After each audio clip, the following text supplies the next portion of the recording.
Depression, anxiety, social withdrawal, mood swings, and so many more are all signs of mental health illness. And in today's video, we've brought in an expert, a psychiatrist, to talk about mental health illness, the cure, if any, and many more signs that we do not know about. So guys, stick to the end of this video. Don't forget to like, share, subscribe.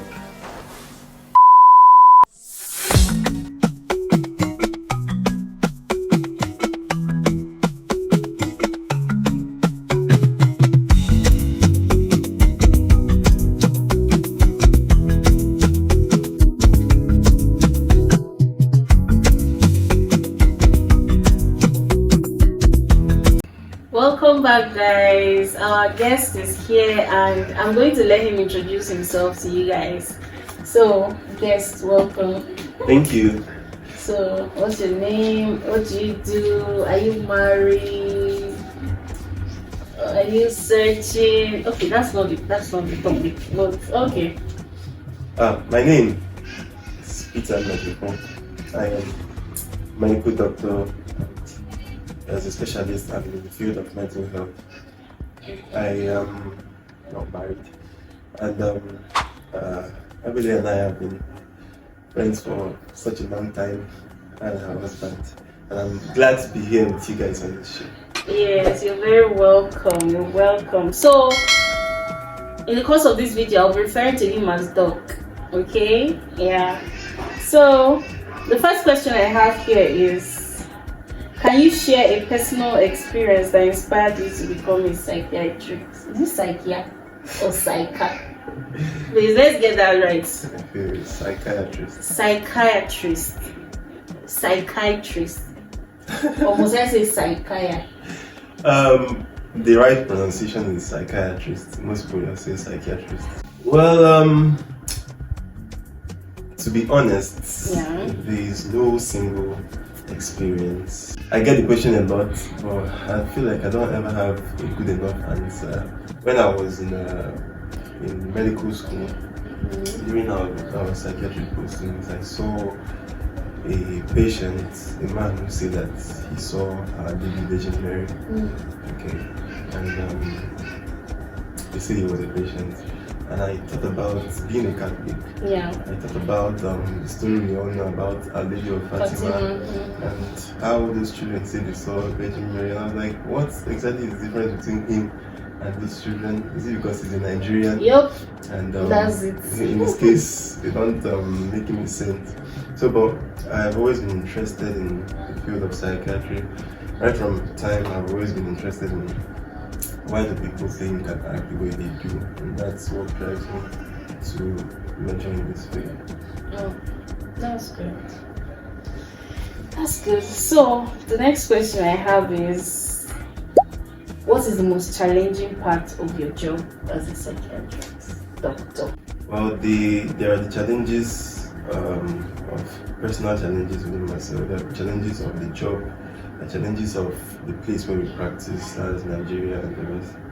But I would say, if I had to pick the most out of them, I would probably say that all psychiatrists, first of all, I should probably put it out there that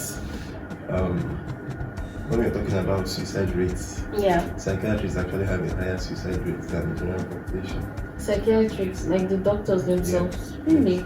It's a documented fact. So I told someone sometime that sometimes I feel like a river where people come to dump their negative emotions sometimes. Okay, so what is the biggest misconception people have about psychiatrists? The biggest misconception people have about psychiatrists, everybody has it, is when they find out that I'm a psychiatrist, they ask about my patients and they have this picture in their minds, and they don't know that my patient could really be anybody. People, you might actually be talking on the phone, you don't know it's my patient I'm talking to. You see me on the road talking with someone, we'll be chatting, laughing, you know it's my patient you're talking to. Some people, people who know me well, they'll probably hear me on the phone talking talking about babies, talking about pregnancy, delivery, and they'll be like, "You're not a gynecologist. You don't know it's my patients that are still either pregnant or recently delivered." We still talk about this thing. So that's the biggest misconception. I don't think it's just Nigeria. I think it's everywhere. But people have this idea of the psychiatric patients, and I don't know what to tell them. But you could really I'm part of those people too that have that idea. So, is there a difference between a psychiatrist and a therapist? Okay. I think what you mean is a psychiatrist and a psychotherapist. Okay. Yeah, because a psychotherapist is someone that offers psychological therapy, basically. Okay, and you might also, the other thing you ask is the difference between a psychiatrist and a psychologist. Right? So we are similar. I think in this video there should be, if you remember your Venn diagram, just in case you don't remember it. Venn diagram. Okay, so it's the psychiatry and psychology. There are two parts of a Venn diagram intersecting somewhere. Okay. So we psychologists basically study the mind and how humans interact. And so psychiatry is one of the most practical applications of psychology. So in practical terms, a psychologist, a psychiatrist can be a psychotherapist. Right? So you could say that I'm a psychotherapist. So let's delve into the topic of today, mental health. What is mental health? Okay, that is the fundamental question. What is mental health? I talked about this in, for those that don't know, I run a blog. I have a blog where I talk about mental health and similar topics. Okay. What's the name of the blog? Ask Dr. Peter. It's on Medium, for those that know Medium. I write about mental health topics every week and things that pertain to how you can be better and how you can be more inspired. Basically, mental health is a state of well-being where you're able to be productive and live well with those around you. That's the basic aspect of it. Now, I would say mental health is an aspirational state. It simply means, just like we have those of us that are Christians, we tend to aspire to be perfect, like God is perfect, but none of us actually reaches that perfection. Okay, so in similar fashion, mental health is an aspirational state. We want to attain the best mental health we can, but it's really very hard to say you are at the best mental health. Even us, the experts, need help sometimes. So basically, mental health is being able to handle the stresses of your life and handle it in a way that will be sustainable and gives good long-term results. Okay. So what is the most effective mental health treatment you've ever seen? Is there even any treatment? Does there have a treatment? Of course, there are a lot of mental health treatments. When you talk about mental health, again, you don't have mental health treatments, you have mental illness treatments, or you have mental health interventions. Okay, so there are a lot of them, but basically they are into three categories. They have the what we call the biological, that's medicines and procedures, surgical procedures. We have the psychotherapy, that's where we talk. The therapy, we talk about, and we have the social. Basically, you tend to get healed by being part of a group. Those are the forms of mental health. None of them is better than the other technically. It depends on the particular person, the particular problem we are dealing with, and particular time and place. So how would you advise people to manage stress and anxiety, especially in this our country, Nigeria? that even when you're avoiding stress finds a way of coming to you. Yeah. I think when you talk about psychiatry, the basic or the central thing in psychiatry is stress. So stress is at the center of everything we do, because mental health is just about managing stress. So there are different ways to manage stress. There are ways that are better than others. There are those that use alcohol, there are those that use drugs to cope with stress. There are those that use sex, there are those that lash out on people. Okay, but I don't think there's one particular way that is the best. It depends on the person. I, in particular, I am a big fan of music, so when I'm stressed, I tend to put on my music and do something that completely takes my mind off whatever is stressing me. Some people want to talk to others, some people want to talk to maybe a therapist, or even if that is not available, some people can talk to a friend or a sibling. What I would advise is, whatever you do, know yourself. We are all different, so know yourself. So, what is the biggest mistake people make when it comes to mental illness? The biggest mistake people make is thinking it can't happen to them. It can happen to anybody. I've seen it a number of times, and people, I can feel their surprise sometimes when it happens to them. How can people protect their mental health, especially here in Nigeria? My sister, here in Nigeria, we go hard to. To be honest, it's hard to tell you this is what you do, this is what you don't do, because people's situations can be so terrible that you don't even know what to tell them.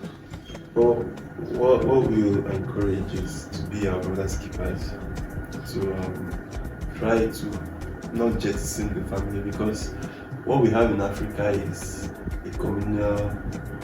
We've always had a communal setting whereby we take on each other's burdens. And what has happened over the past couple of years is that we're becoming more urban.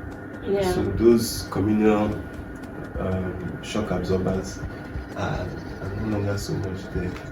And that's part of the problem. In where I work in Abakaliki, it's still a little bit more, you would say, less developed. But it's hard to walk alone. You always have, these people have family support somehow. So as bad as it gets, you know that there's somebody waiting for you at home. So do doctors also get diagnosed with mental health illness? Or is it just a thing for the ordinary man on the street? I feel most doctors will be shy to even want to admit that they are facing such. No, it's not just doctors, especially in Nigeria where there's a lot of stigma. A lot of people are shy or are not willing to even admit that they're strong. So, yes, doctors do come down with mental health illnesses. Like I mentioned, even we, psychiatrists, tend to die by suicide or try to commit suicide more than the average person. So, it happens. What is the most rewarding part of your job as a psychiatrist doctor? Thank you for that question. Not a lot of people understand what we do, but those who do, they really appreciate what we do. I love it when I see someone that came to us in a very bad place. One of my best friends now was once my patient. Sometimes it's not so easy. Sometimes they relapse. We pick up again.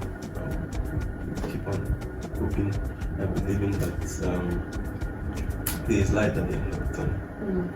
So, any final words to anyone battling with mental health, illness?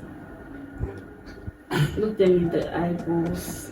If you're currently or you know someone close to you that is currently battling a mental health challenge. Like I said, it can be a lot of things going wrong. It's not easy. It's an act of courage to even come out to admit that you're struggling. Well, I will try to encourage you to reach out to somebody. It doesn't have to be a psychiatrist like me. It doesn't have to be someone that is an expert. Even your pastor in church, your priest, maybe not all of them, but some, may be able to understand what you're going through. Your friends, tell them, let them. Some of them may not understand initially, but eventually they come to understand that this is part of life and that there are people here to help them. I and my colleagues, we've helped a lot of people through bad stages in their lives and in their families, and we are always open to help and encourage other people. So just be strong and try to reach out to someone. So guys, thank you so much for watching this video. I hope you've been inspired to open up and seek help. I know our society is not helpful, but we'll try every day to survive and overcome every stress or anxiety that comes our way on a daily basis. So thank you guys so much for watching. Don't forget to like, share, subscribe, drop a comment in the comment section, share your experience if you've ever gone through or been a victim of mental health illness. Put it in the comments. Let's know what helped you, who helped you, and maybe you never know, you may be helping someone there in the comment section as well. So guys, we'll see you in the next one. Bye. Say bye.